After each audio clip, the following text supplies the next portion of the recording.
సంపాతి అనే పక్షి, ఈ వానరులు కొన్ని వేల మంది అక్కడికి సీతాన్వేషణ కోసం రావడాన్ని చూసి వాళ్ళు ఏదో అనుకుని మనకు ఆహారం దొరికింది కదా అని మింగేద్దామని చూస్తాడు. అందులో ఈ అంగదులు వీళ్ళు మాట్లాడుకుంటే ఎవడో సీతాదేవిని వెతకడానికి వచ్చాం, మన వీడెవడో మింగేస్తున్నాడంటే సీతాదేవి అన్న మాట విని మొత్తం నోట్లో ఉన్న వాళ్ళందరినీ పెట్టి కుదిరేశాడు. వీళ్ళు మీ ఇల్లు బంగారంగానే సీతాదేవిని వెతకడానికి వచ్చారా?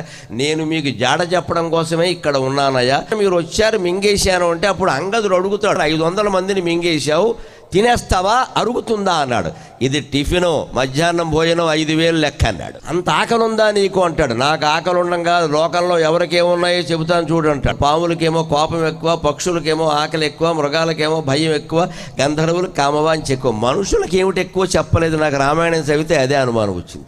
రామాయణం చదివేది మనుషులు కదా, పాముల గురించి ఎందుకంటే చెప్పడం, మనుషులకి ఏమిటో చెప్పాలి. అదే ధ్వని, రామాయణంలో ధ్వని అంటారు. అంటే ఏమిటో తెలుసా, మనుషులకి ఈ 4 ఎక్కువే, అందుకే చెప్పలేదు.